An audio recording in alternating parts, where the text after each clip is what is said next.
Meus irmãos, nós vamos iniciar hoje uma nova série de mensagens. Ela é intitulada O Verbo, e o Verbo habitou entre nós. Será uma série baseada no Evangelho de João. Eu quero convidar os irmãos a abrirem suas Bíblias no Evangelho segundo João.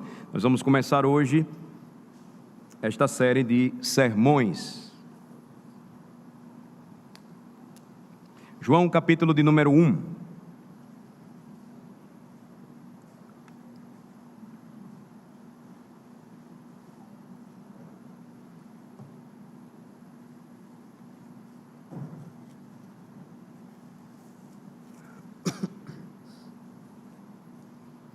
Do versículo 1 ao versículo 18, eu peço a atenção dos irmãos para a leitura do Evangelho. No princípio era o Verbo, e o Verbo estava com Deus, e o Verbo era Deus. Ele estava no princípio com Deus. Todas as coisas foram feitas por intermédio dele, e sem ele nada do que foi feito se fez. A vida estava nele, e a vida era a luz dos homens. A luz resplandece nas trevas, e as trevas não prevaleceram contra ela. Houve um homem enviado por Deus, cujo nome era João. Este veio como testemunha para que testificasse a respeito da luz, a fim de todos virem a crer por intermédio dele. Ele não era a luz, mas veio para que testificasse da luz, a saber, a verdadeira luz que, vinda ao mundo, ilumina todo o homem. O Verbo estava no mundo, o mundo foi feito por intermédio dele, mas o mundo não o conheceu. Veio para o que era seu, e os seus não o receberam. Mas a todos quantos o receberam, deu-lhes o poder de serem feitos filhos de Deus, a saber, aos que creem no seu nome, os quais não nasceram do sangue, nem da vontade da carne, nem da vontade do homem, mas de Deus. E o Verbo se fez carne e habitou entre nós, cheio de graça e de verdade. E vimos a sua glória, glória como do unigênito do Pai. João testemunha a respeito dele e exclama: Este é o de quem eu disse, o que vem depois de mim tem, contudo, a primazia, porquanto já existia antes de mim. Porque todos nós temos recebido da sua plenitude graça sobre graça. Porque a lei foi dada por intermédio de Moisés. A graça e a verdade vieram por meio de Jesus Cristo. Ninguém jamais viu a Deus. O Deus unigênito que está no seio do Pai é quem o revelou. Amém. Cada um dos evangelhos, irmãos, apresenta uma ênfase distinta a respeito de Jesus Cristo. Jesus Cristo, o nosso Senhor, é a razão de ser de todas as Escrituras. Do Gênesis ao Apocalipse, a verdade central de toda a revelação é Cristo. Os evangelhos, eles falam especificamente da vida e da obra do nosso Redentor. E cada um deles, repito, apresenta uma ênfase distinta, ou seja, um destaque diferente a respeito da pessoa e obra de Cristo. Há alguns anos nós estudamos o Evangelho de Mateus. Quase 3 anos passamos estudando este Evangelho. Foi o primeiro Evangelho que preguei para a igreja todo, completo. E vimos que o Evangelho de Mateus traz uma ênfase consigo. A ênfase do Evangelho de Mateus é sobre a realeza de Jesus. Jesus é o rei dos judeus, mas não somente o rei dos judeus. Jesus é o rei de todos os reinos, ele é o rei dos reis, como nos lembra o livro do Apocalipse, ele é o Senhor dos senhores. O Evangelho de Marcos, que é considerado o mais antigo dos evangelhos, ele enfatiza a servidão de Jesus. O Pai tomou o Filho assume a responsabilidade voluntariamente de vir ao mundo, esvaziando-se de sua glória, assumindo a nossa carne, e o Pai então o transforma, o faz pregador. A ênfase do Evangelho de Marcos, portanto, é toda na servidão de Jesus. Jesus como um servo, aquele que veio servir, ensinando pregando, curando as pessoas. Ele vem como um servo, e esse é o destaque, esta é a ênfase no Evangelho de Marcos. O Evangelho de Lucas destaca a sua masculinidade. Jesus é o Filho do homem, e em uma sociedade efeminada, nós percebemos então a importância, por exemplo, do Evangelho de Lucas. Jesus é visto como um homem perfeito, mas não somente como um homem perfeito no sentido da sua divindade, mas aquele que assume a verdadeira masculinidade da Bíblia. É o verdadeiro homem que vai chorar diante da realidade da morte e do pecado. É o verdadeiro homem que vai se compadecer dos mais fracos e, portanto, está disposto a sofrer por eles até ao ponto de dar a sua vida. É o verdadeiro homem que não foge à responsabilidade e missão dada por Deus. E o Evangelho de João? Essa é a pergunta. O Evangelho de João enfatiza a divindade de Cristo. Essa é a ênfase do Evangelho de João que nós vamos começar a perceber hoje. Na verdade, boa parte de nós já sabe a respeito disso, mas novamente nós devemos voltar os nossos olhos para o Evangelho de João.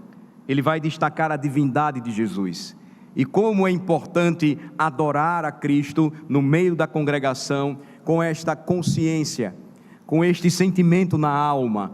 Isso nos motiva, isso nos move ao verdadeiro fervor, à verdadeira devoção e adoração diante de Cristo. De fato, irmãos, todos os evangelhos revelam todas estas ênfases aqui apresentadas por mim, mas de forma separada nós vamos perceber, à medida em que nós estudamos cada um deles, que as ênfases permitiram que os evangelistas, inspirados por Deus, assumissem posturas e funções específicas, únicas, para falar a respeito do seu Cristo. Então você vai tomar, por exemplo, o Evangelho de Mateus e você vai encontrar realeza, masculinidade, servidão e divindade de Jesus. Mas o foco maior é na realeza de Jesus, Jesus como rei. Você vai tomar o Evangelho de João e você vai encontrar essas 4 verdades reveladas, mas sempre uma ênfase única, um foco principal dado pelo apóstolo João no fato de que Jesus é Deus. Então, o apóstolo João é único em sua apresentação poderosa de Jesus como o grande Deus, Criador de todo o universo. A visão do apóstolo ela é sólida a respeito de Cristo, quanto à sua divindade, e ele vai por várias vezes neste evangelho utilizá-la, e o objetivo era aquele que a palavra evangelho significa. Nós temos a palavra evangelho na língua portuguesa como uma palavra herdada da língua grega, é o angelion. Evangelho quer dizer boas notícias, boas novas. Por inúmeras vezes o Evangelho de João foi usado pelo Espírito Santo de Deus para converter o coração de pecadores com aquilo que este servo do Senhor escreveu. Jesus é Deus, Ele é o Deus Criador do universo, Ele é o Senhor de toda a criação, Ele é o Senhor de todo o mundo. O efeito então contínuo deste Evangelho sobre os cristãos, ele é igualmente profundo. Às vezes nós pensamos assim, o Evangelho de João, ele pode e deve ser usado somente para evangelizar aqueles que precisam conhecer a Jesus, precisam saber que Jesus é Deus.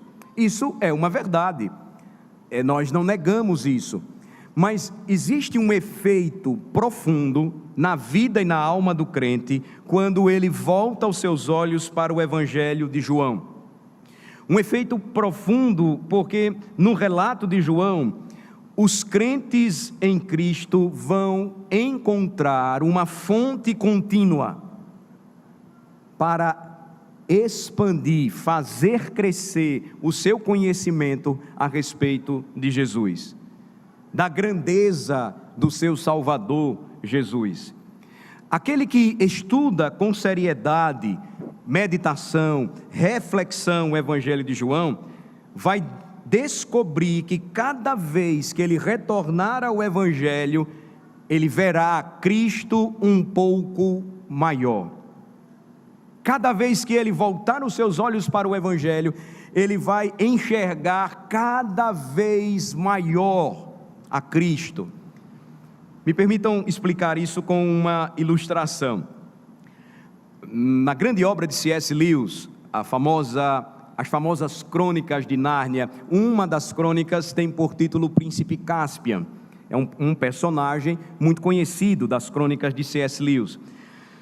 Existe então nesta crônica um momento em que um dos personagens, a Lucy, ela vai se encontrar com Aslan, que é o leão, que na obra de Lewis é símbolo de Cristo. E na obra então na obra denominada O Príncipe Caspian, uma destas crônicas de Nárnia, o mundo criado na ficção de C.S. Lewis, enquanto Lucy olhava novamente para Aslan, reencontrando, porque sempre habitando na Inglaterra, na cidade de Londres, por vezes tinha oportunidade de voltar para esse reino maravilhoso, ela vai então enxergar a face sábia do leão, aquele que criou o mundo chamado Nárnia. E então, em determinado momento, Aslan a encontra e diz: "Bem-vinda, criança." Ele vai dizer isso para ela. E Lucy então olha para Aslan e diz assim: "Aslan, você está maior, você cresceu." E aí ele vai dizer assim: "Não, minha pequenina, é porque você está mais velha, você amadureceu." E ele diz, e ela então responde, Lucy, para Aslan: "Então quer dizer que não é porque você está maior, não é porque você cresceu?" Aslan então conclui e diz assim para Lucy: "Eu não estou maior, mas a cada ano que você cresce, você vai me achar cada vez maior." É uma pequena ilustração que nos ajuda a entender a profundidade de voltar sempre os nossos olhos para as Escrituras, em especial para o Evangelho de João. Toda vez que nós voltamos os nossos olhos para o Evangelho de João, ao percorrermos as maravilhas deste livro, o que é que o Espírito então faz conosco? Ele permite que nós encontremos a Cristo cada vez maior. A questão é porque Cristo continua a crescer. Cristo, ele assumiu a nossa carne há mais de 2000 anos, ele então se tornou um homem maduro, ele sofreu, morreu e ressuscitou por nós, ele voltou à presença do Pai, e ele continua a crescer, e ele está ficando um gigante. Não, ele sempre foi grandemente imensurável. Mas a questão é, toda vez que eu volto os meus olhos para o Evangelho, o que acontece comigo é que eu começo a perceber que o meu Cristo é muito maior do que eu imagino. Eu começo a perceber a sua grandeza, a sua glória, o seu poder. E é justamente isso, irmãos, que o apóstolo João começa a fazer neste Evangelho, no seu chamado prólogo. O prólogo compreende os versículos de 1 a 18, olhem novamente por favor comigo, do capítulo 1.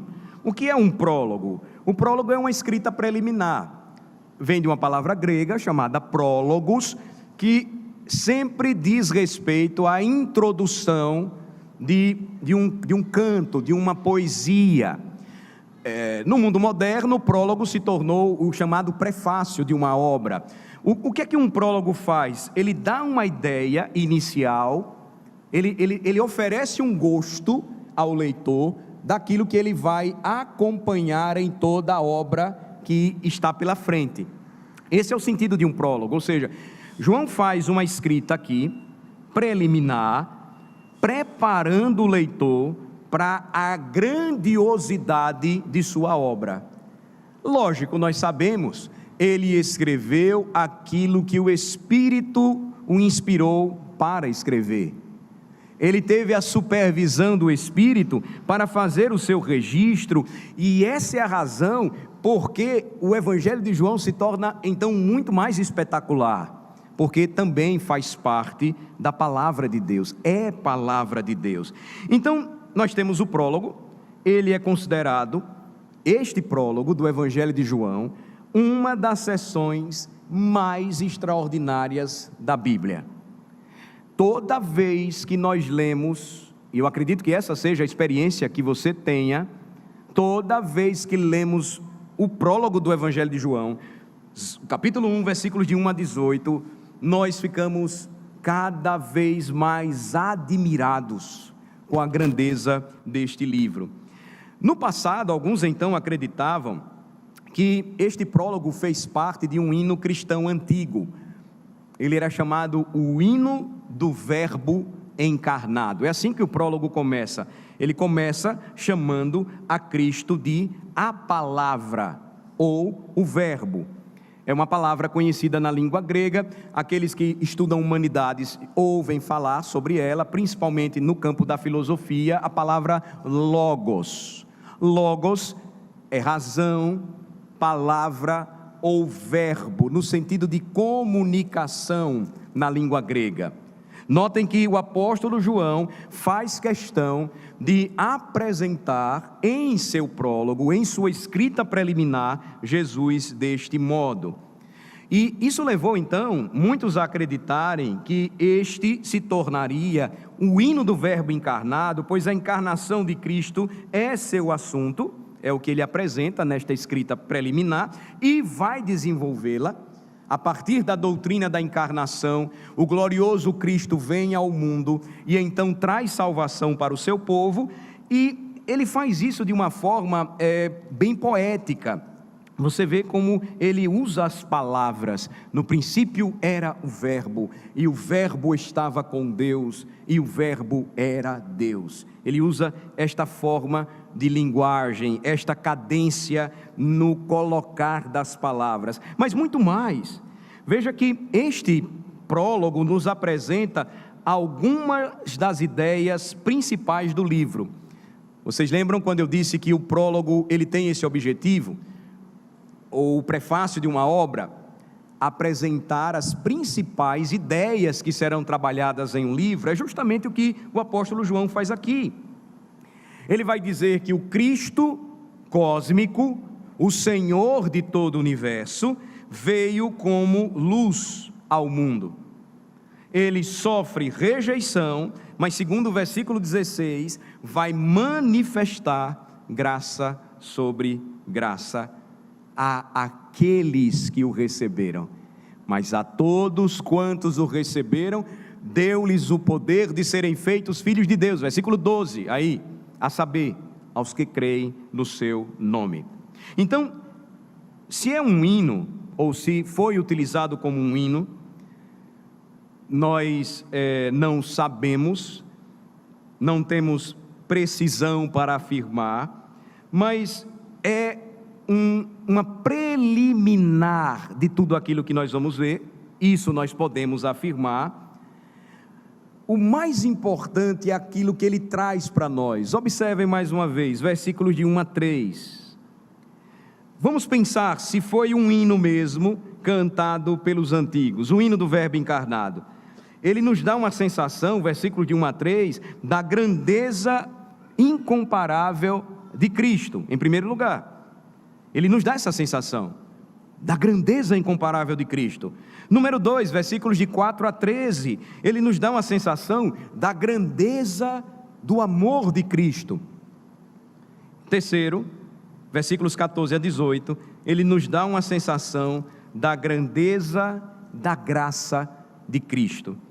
Então, João começa esse prólogo, pode ser, como eu disse, um cântico introdutório, e a força do que ele diz é tão impressionante que parece que as palavras se dobram sob o peso daquilo que precisam suportar à medida que João vai falando do verbo ou da palavra de Deus. Ele não está falando a respeito de qualquer um outro homem. E então ele vai expressar isso, como eu disse a vocês, nos versículos de 1 a 3, que são os versos de abertura. Eles nos oferecem uma expressão surpreendente da grandeza de Cristo. Observem novamente, por favor, a grandeza de Cristo aqui, versículos de 1 a 3. No princípio era o Verbo, e o Verbo estava com Deus, e o Verbo era Deus. Ele estava no princípio com Deus. Todas as coisas foram feitas por intermédio dele, e sem ele, nada do que foi feito se fez. A grandeza de Cristo, então, de forma impactante, surpreendente, começa a ser revelada a partir destes 3 primeiros versículos da introdução ao Evangelho de João. E o que nos revelam estes 3 primeiros versículos? Primeiro, em primeiro lugar, que Cristo é o eternamente preexistente. Cristo é o eternamente preexistente. Observem, no princípio ou no começo era o Verbo. Vamos usar a expressão palavra. É importante fazer essa associação. Reflitam, no começo era a palavra. O apóstolo está dizendo que nunca houve um tempo em que Cristo não existisse. Porque a palavra era, aqui no versículo 1, no princípio ou no começo era, está em um tempo na língua grega que dá uma ideia de continuidade. Então, observem a força desse versículo. Por vezes, esta força, ela se perde nas traduções, isso é comum, porque nem todas as línguas trazem mesmo sentido ou força em seus tempos verbais.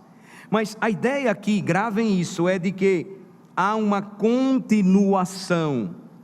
E todo o versículo 1 foi revelado nesse sentido que eu vou traduzir para vocês aqui. Percebam porque este versículo ele é impactante. No princípio continuava a palavra, e a palavra continuava com Deus, e a palavra era continuamente Deus. Jesus, como disse certa vez um pregador, é revelado aqui como aquele que em sua eterna pré-existência nunca deixou de crescer. É parecido com a visão de Lucy em Nárnia, quando vê o leão Aslan. A diferença, então, está naquele que, quanto mais aprende de Jesus, compreende a sua grandeza, a grandeza da sua majestade, da sua glória, do seu poder. Jesus, em outras palavras, sempre estava esbanjando glória. É como se não houvesse limites para isso. Não há limites para aquele que é o Senhor de todas as coisas. Jesus Cristo é pré-existente, eternamente. Ele não tem princípio nem fim, ele sempre existiu. A ideia do apóstolo aqui é revelar isso. Ele sempre estava continuando, e por isso, no princípio, continuava o Verbo, e o Verbo continuava com Deus, e o Verbo era continuamente Deus. Se você é igual a mim, estudar ou refletir, buscar entender um pouco mais este versículo, traz uma grande dor de cabeça para a nossa limitada compreensão. Nos deixa perplexos diante de tamanha grandeza e glória que nós não conseguimos perceber. de imediato não conseguimos, e por mais anos que vivamos na igreja, jamais alcançaremos. Por isso que aprofundar-se na palavra de Deus deve ser algo contínuo para nós, buscando conhecer mais o Verbo que era continuamente Deus. Veja que nossas mentes, elas têm essa limitação. Quanto mais refletimos, é possível que nós cheguemos à exaustão. E um dos conceitos interessantes da Escritura é que o seu conhecimento é exaustivo. Não no sentido que é chato estudar a Bíblia, porque quem gosta da palavra de Deus, quem ama a palavra de Deus, não enjoa da palavra. Mas a ideia de que o conhecimento de Deus é exaustivo é que ele nos leva, enquanto seres humanos, à exaustão.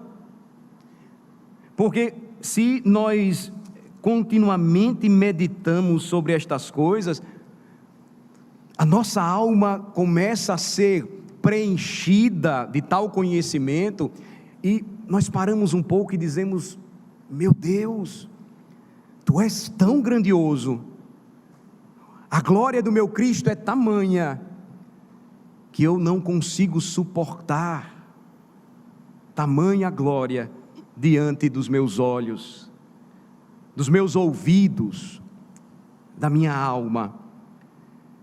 Assim começamos, irmãos, nossos pensamentos sobre a grandeza de Cristo. A nossa sociedade, ela não tem o costume de meditar. Se nós meditássemos mais, nós entenderíamos mais o porquê a palavra de Deus deve ser a nossa bússola, o nosso norte, a nossa única regra de fé e prática. Veja, outras passagens nos lembram sobre esse pensamento que nos conduz a esta exaustão de reflexão, e que por vezes nós nem experimentamos, porque nós pouco meditamos na palavra de Deus. Segundo aos Coríntios capítulo 8, marquem o Evangelho de João por um momento. Eu vou usar como exemplo 3 passagens aqui específicas. Segundo aos Coríntios capítulo 8,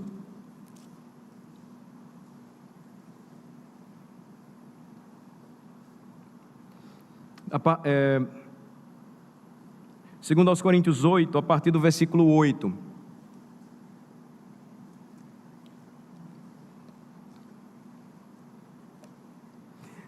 Não vos falo na forma de mandamento, mas para provar pela diligência de outros a sinceridade do vosso coração. O versículo 9 então é o versículo em questão. Pois conheceis a graça de nosso Senhor Jesus Cristo, que sendo rico, se fez pobre por amor de vós, para que pela sua pobreza vos tornasseis ricos. Pensem na grandeza de Cristo revelada neste versículo. Pensem no que o Evangelho de João, em seu prólogo, revela a respeito dele, de quem de fato ele é. Mais adiante, no capítulo 1, João vai dizer: sem ele, nada do que foi feito se fez. Quem corta a nossa respiração não são os aparelhos de uma UTI hospitalar. Quem diz quando os nossos dias se findam não são os homens que, de certa forma, têm algum poder para tirar a vida. O mundo é sustentado por Cristo. Aí você lê uma passagem como essa. Paulo está escrevendo aos Coríntios e dizendo: vocês conhecem a graça de nosso Senhor Jesus Cristo. Como ela pode ser resumida? De algumas formas. Aqui o apóstolo resume dizendo que, sendo rico, uma referência ao fato de que ele é o Senhor do universo, se fez pobre por amor de vós, para que pela sua pobreza vos tornasseis ricos. Filipenses capítulo 2, que nós lemos na liturgia de hoje, vejam também, por favor, a partir do versículo 5. Filipenses 2, a partir do versículo de número 5. tende em vós o mesmo sentimento que houve também em Cristo Jesus. Pois ele, subsistindo em forma de Deus, observem, não julgou como usurpação o ser igual a Deus. E o Verbo era continuamente Deus, é o que diz João. Antes, versículo 7, a si mesmo se esvaziou, assumindo a forma de servo, tornando-se em semelhança de homens, e reconhecido em figura humana, a si mesmo se humilhou, tornando-se obediente até a morte e morte de cruz. O Cristo, Senhor do universo, encarnando, assumindo a forma da sua criatura, para poder então salvar o seu povo de seus próprios pecados.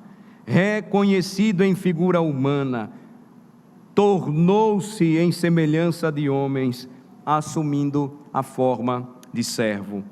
Colossenses capítulo 1 agora. Vejam, Colossenses capítulo 1, a partir do versículo 13.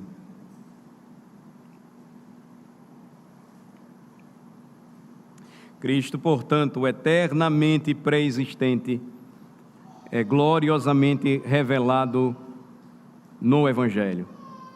Ele, Colossenses 1, a partir do versículo 13, ele nos libertou do império das trevas e nos transportou para o reino do Filho do seu amor, no qual temos a redenção, a remissão dos pecados.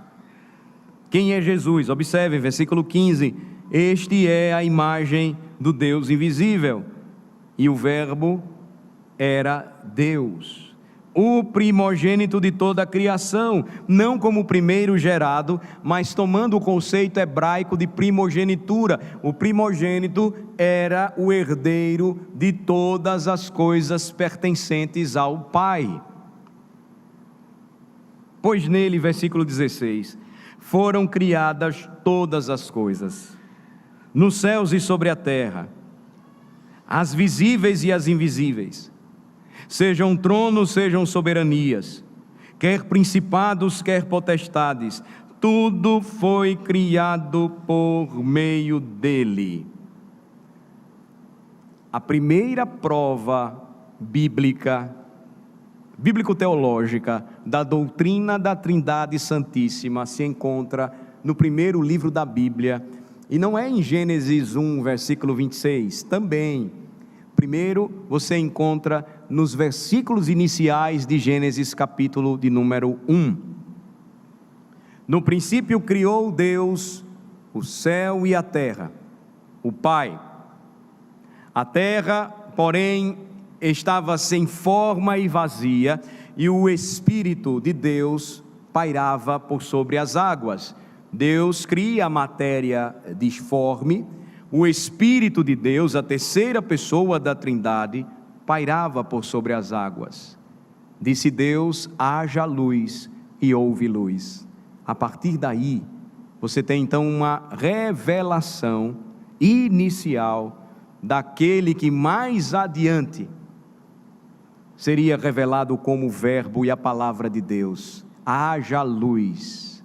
Tudo foi feito por intermédio dele, e sem ele nada do que foi feito se fez. Tudo foi criado por meio dele e para ele. Versículo 17 de Colossenses 1.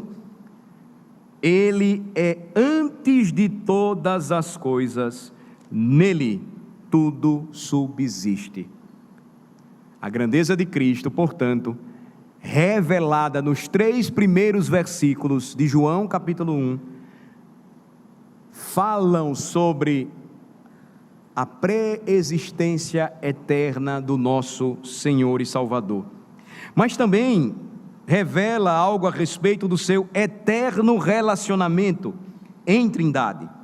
Veja, em seguida, lá no Evangelho de João, podemos voltar para lá, o apóstolo vai acrescentar: no princípio era o Verbo, e ele acrescenta, e o Verbo estava com Deus, ou, e a palavra estava com Deus. Literalmente nós já vimos, a palavra estava continuamente para Deus. O Pai e o Filho estavam continuamente face a face. A ideia aqui da própria preposição, nós temos aqui, é semelhante à língua grega, traz o conceito de proximidade, de intimidade, de comunhão. Estava com Deus. Mas também o sentido de um movimento em direção próxima a Deus. Ou seja, sempre existiu a mais profunda igualdade e intimidade entre as pessoas da Trindade Santíssima, presentes na criação do universo, presentes sempre desde toda a eternidade.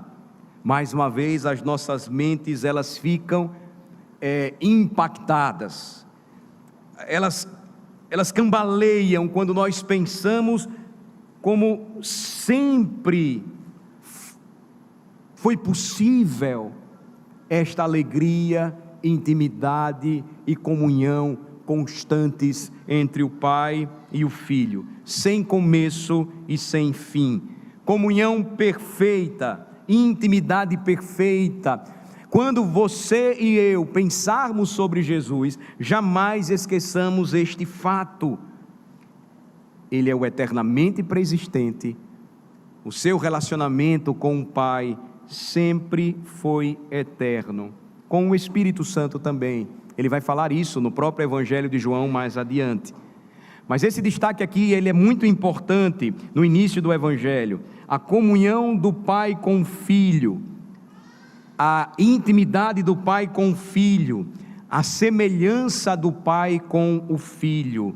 E a razão é porque também esta introdução de hoje nos ensina, ela nos revela que Jesus Cristo era eternamente Deus. Vejam o que é acrescido aí no versículo de número 1 do Evangelho de João: no princípio era a palavra, e a palavra estava com Deus, e a palavra era Deus. Uma nota aqui é importante, precisa ser feita, é uma nota de advertência. Alguns, no decorrer da história, têm traduzido de forma errada esta frase aqui do versículo de número 1. E então, ao invés de colocar, como diz o Evangelho de João, originalmente, e o verbo era Deus, ou e a palavra era Deus, traduz-se como: e a palavra era um Deus. Esta é uma tradução comum e encontrada na chamada tradução do Novo Mundo das Escrituras Sagradas, das Testemunhas de Jeová. O que é que eles fazem? Eles vão acrescentar um artigo indefinido onde não existe nos manuscritos da língua grega que tratam do Evangelho de João. E aqui, observem, o que o apóstolo está enfatizando é o caráter do verbo ou da palavra divina. Eu poderia citar aqui um importante comentarista do Novo Testamento, um escocês chamado William Barclay. Ele diz assim: agora, quando o grego não usa o artigo definido como um substantivo, este substantivo se torna muito mais como um adjetivo, descreve o caráter, a qualidade da pessoa. João não disse que a palavra era um Deus. Isso seria dizer que a palavra era idêntica a Deus. Ele diz que a palavra era Deus sem um artigo definido ou indefinido, o que significa que a palavra era, como poderíamos dizer, do mesmo caráter, qualidade, essência, e também era semelhante a Deus. Não era a mesma pessoa, não era um ser criado por Deus, que este é o grande problema daqueles que traduzem e o verbo era um Deus, mas ele tinha, como diz Barclay, mesmo caráter, qualidade, essência, ser, semelhança com o Pai, mas era uma pessoa distinta. O significado exato aqui, irmãos, então, é que o verbo era Deus em essência e caráter. Jesus era Deus em todos os sentidos, embora fosse uma pessoa separada do Pai. A tradução, então, correta, preserva a identidade de Jesus. Ele é um com o Pai. Não é a mesma pessoa. Ele é igual ao Pai, mas é uma pessoa distinta. Ele é o Filho. Esta era a sua identidade contínua desde toda a eternidade. Jesus era Deus constantemente. Mais uma vez, irmãos, nós estamos diante de uma das declarações da Bíblia mais compactas e ao mesmo tempo poderosas sobre a divindade de Jesus. Eu me refiro a João 1, versículo 1. E aqui eu poderia afirmar o seguinte: do mesmo modo que um homem, para crer em toda a Bíblia, precisa começar crendo no que diz Gênesis 1, versículo 1, no princípio criou Deus, ele também precisa crer no que diz o Evangelho de João a respeito da divindade de Jesus. No princípio era o Verbo, e o Verbo estava com Deus, e o Verbo era Deus. Aqui nós temos uma frase simples do versículo 1, trazendo a declaração teológica mais compacta e ao mesmo tempo pulsante de toda a Escritura. Ela afirma: Jesus sempre existiu desde toda a eternidade como Deus, em perfeita comunhão com o Pai e com o Espírito Santo, embora não seja mencionado aqui, neste versículo, mas em outras passagens. Ele é o Cristo cósmico, Senhor de todo o cosmos. Portanto, ele também é revelado como eternamente Criador. Será a última parte aqui que nós vamos analisar dos versículos iniciais deste, seria a introdução ao prólogo. Ele é o eternamente Criador. Finalmente é o que nos diz o versículo 3, observem, versículos 2 e 3, ele estava no princípio com Deus, é o versículo 2 de João 1, e então o versículo 3 diz claramente quem é Jesus. Jesus é o Criador do universo. Todas as coisas foram feitas por intermédio dele, e sem ele, nada do que foi feito se fez. O fato da criação ser obra de Cristo é o testemunho constante e consistente de todo o Novo Testamento. Vamos ver algumas passagens aqui. Eu vou ler para vocês aqui, nós já verificamos. Pois nele foram criadas todas as coisas, nos céus e sobre a terra, as visíveis e as invisíveis, sejam tronos, sejam soberanias, quer principados, quer potestades, tudo foi criado por meio dele e para ele. Ele é antes de todas as coisas, nele tudo subsiste. Colossenses capítulo 1. Agora vá comigo para Hebreus capítulo 1. Hebreus capítulo de número 1.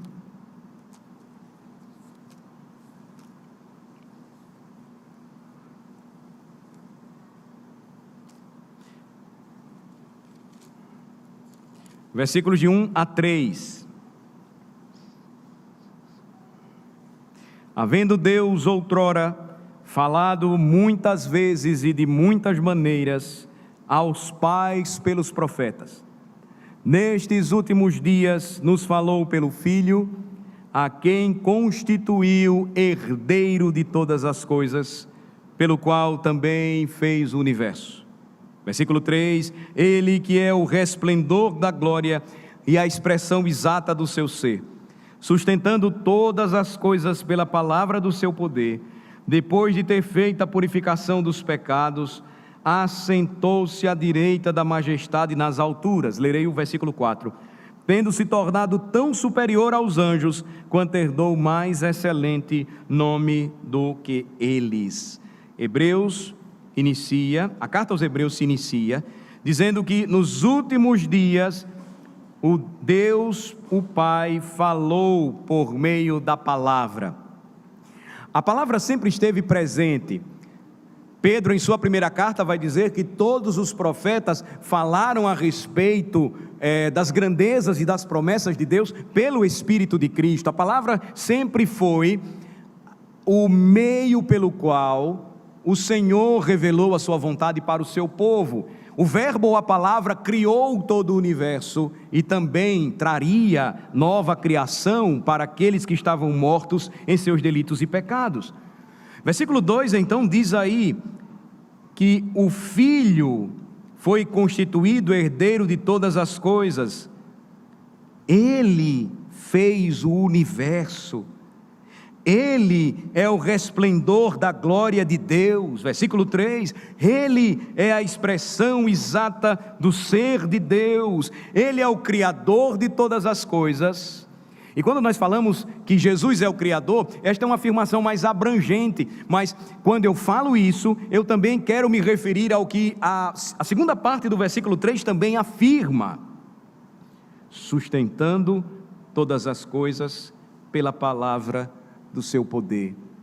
O Criador é o sustentador da criação.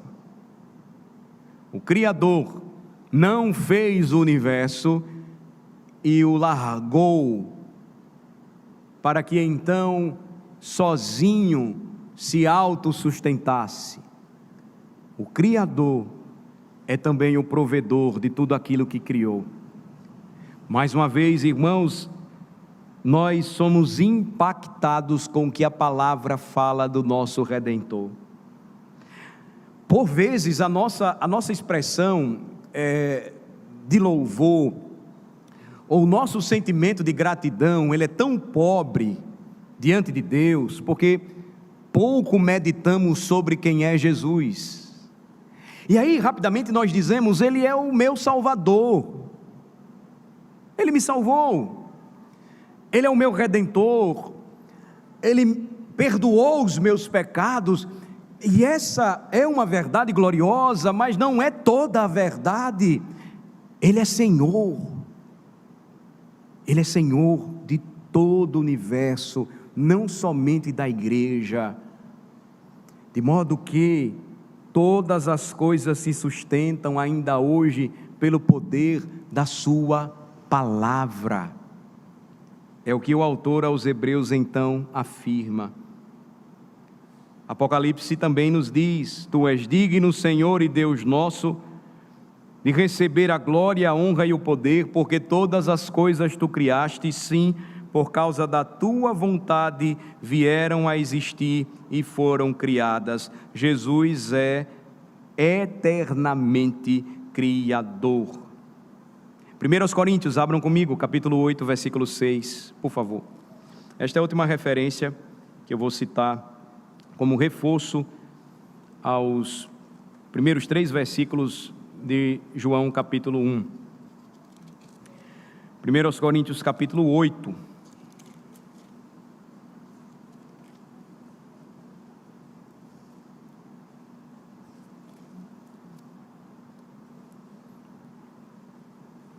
Versículo 5 em diante.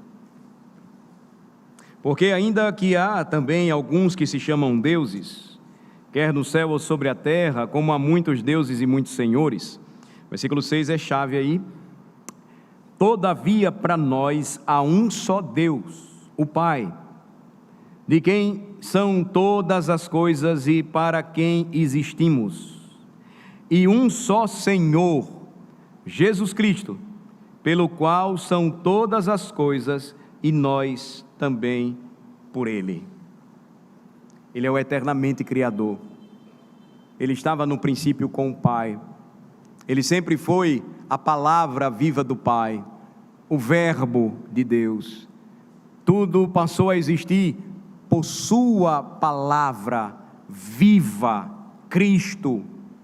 Pelo que Ele diz, tudo vem a existir e a terra se renova. Pelo que Ele diz, os seres desta terra e até mesmo as plantas, elas deixam de viver, e também os homens. Pelo que Ele diz, todas as coisas são sustentadas.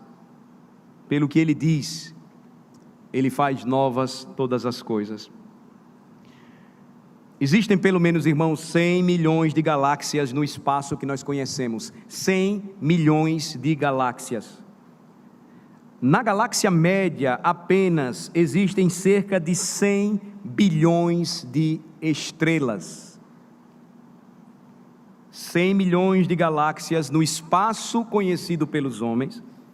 Na galáxia média, 100 bilhões de estrelas aproximadamente.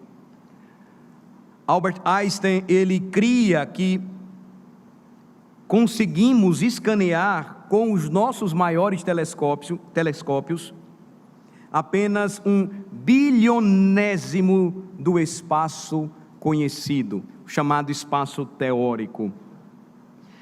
O que isso significa? Significa que provavelmente há algo em torno de 10 octilhões de estrelas. 10 octilhões de estrelas.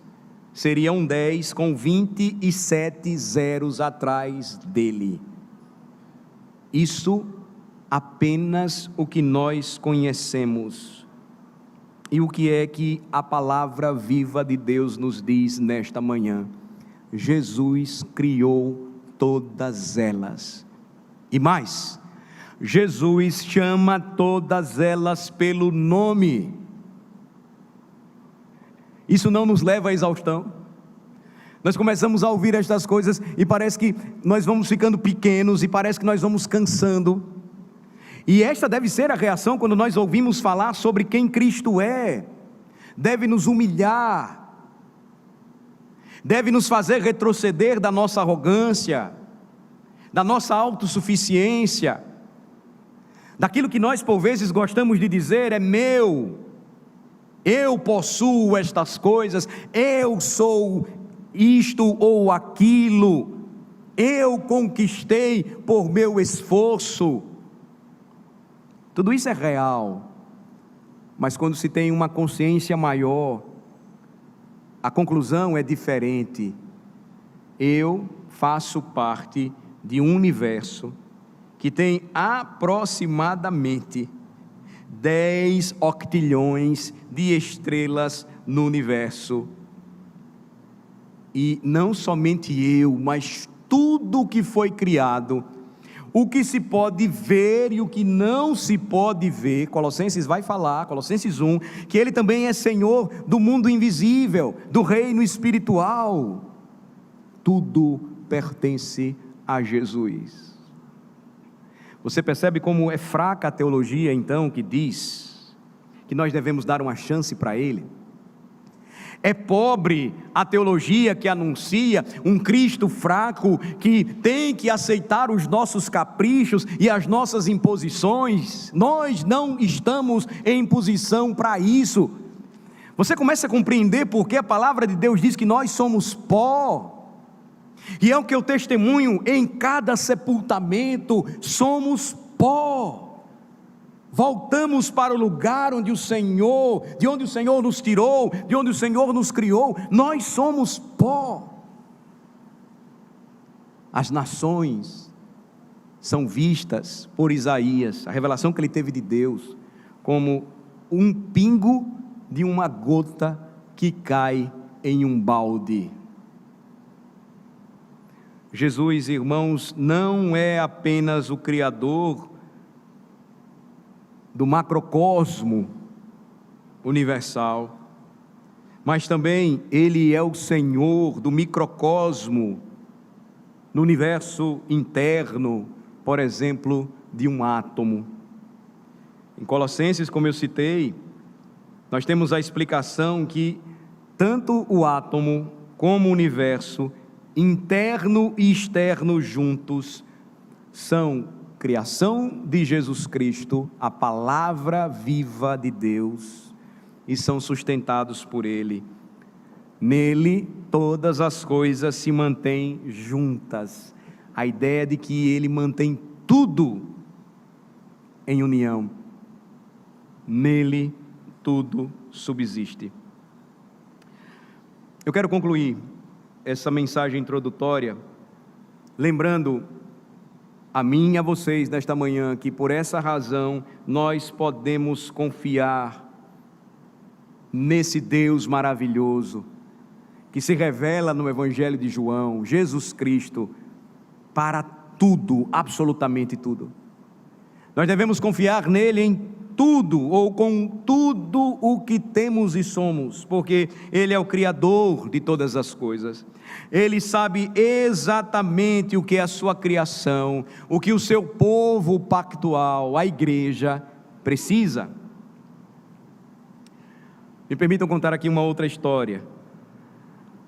A história relata que o grande Henry Ford, que criou o automóvel, a marca Ford que nós conhecemos hoje, ele tinha um gênio da mecânica. Era o Steinmetz, Charles Steinmetz. E diz a história que este engenheiro mecânico, ele podia construir em sua mente um motor, e se ele quebrasse, ele poderia consertá-lo também dentro de sua mente.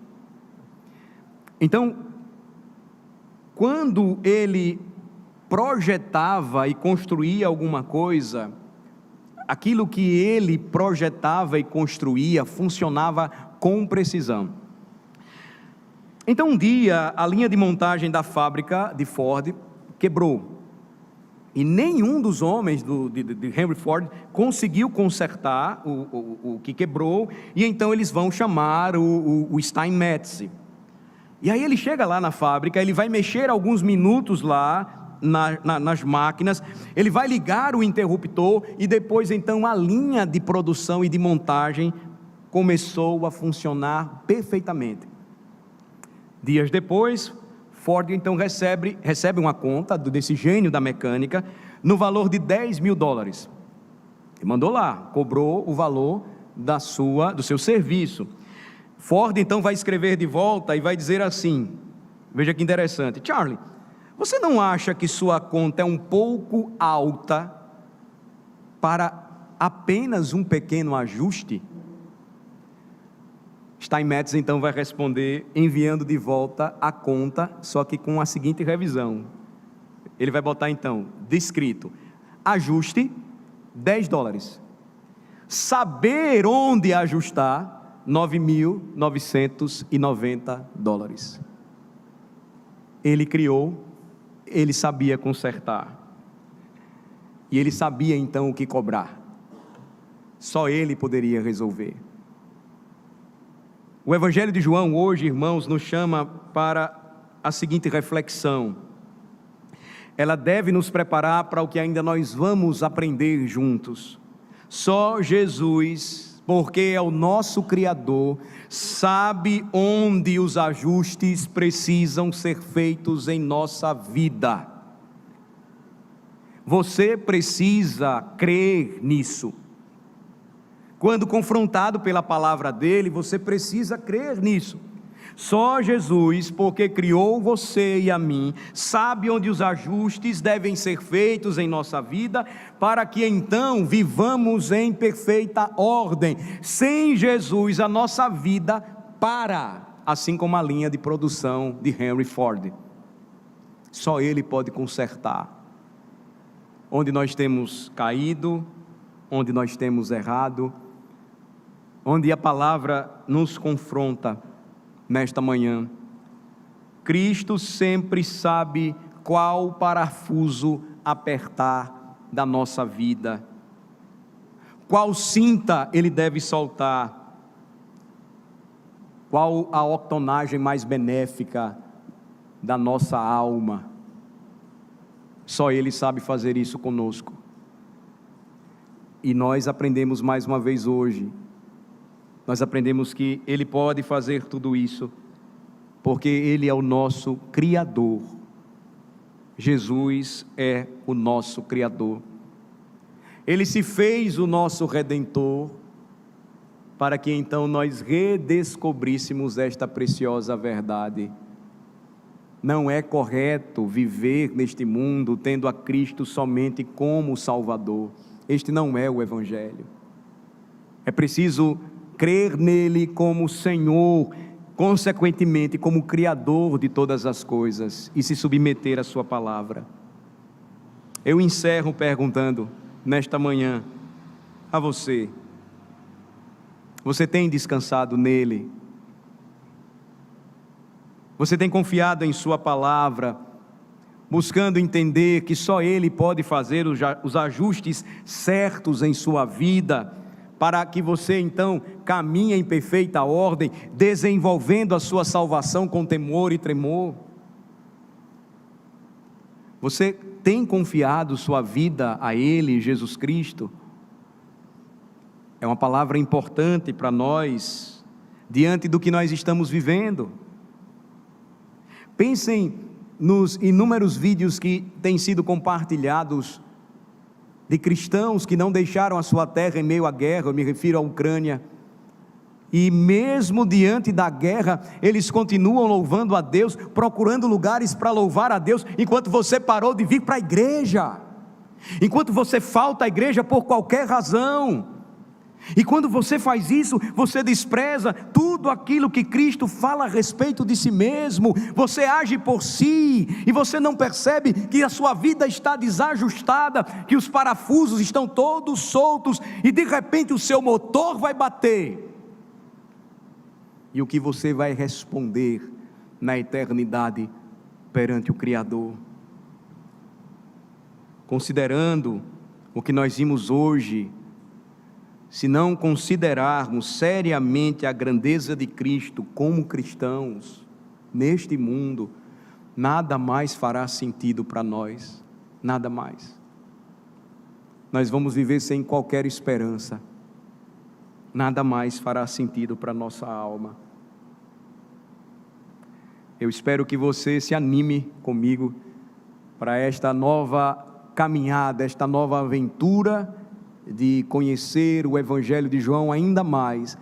A minha oração, a minha expectativa é que quanto mais nos aprofundarmos neste Evangelho, a nossa visão de Cristo, o nosso Senhor e Salvador, se torne cada vez maior, e assim exaltemos o seu santo nome pelo que de fato Ele é, a sua grandeza e o seu poder, aquele que veio ao mundo para salvar o seu povo, aquele que veio ao mundo para manifestar a sua glória, glória como do unigênito do Pai. Que Deus nos abençoe.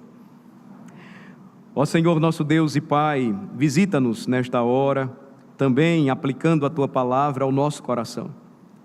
Precisamos muito, Senhor, da Tua palavra. Precisamos que o Teu Santo Espírito aplique ao nosso coração a Tua palavra, para que a glória do nosso Redentor, que manifesta a sua grandeza, sendo eternamente pré-existente, aquele que sempre teve um relacionamento eterno com o Senhor, aquele que é o eterno Criador de todas as coisas, Ele seja louvado e exaltado por nós. Seja aquele que nós depositamos, aquele em que nós depositamos toda a nossa confiança, dependência, porque só Ele nos conhece, sabe dos ajustes e consertos que a nossa vida precisa, para que então nós caminhemos de forma agradável, saudável, espiritualmente feliz diante de Ti. Abençoa-nos, Senhor, e que nesta longa caminhada que temos, sejamos consolados pelas palavras do Senhor, e possamos nos consolar uns aos outros com estas palavras, como escreveu o apóstolo, a palavra viva do nosso Cristo, aquele que no princípio estava com Deus, era Deus, continuamente, e será para todos sempre. Aplica, Senhor, mais uma vez, humildemente, nós te rogamos, estas preciosas verdades em nosso coração, em nome de Jesus. Amém.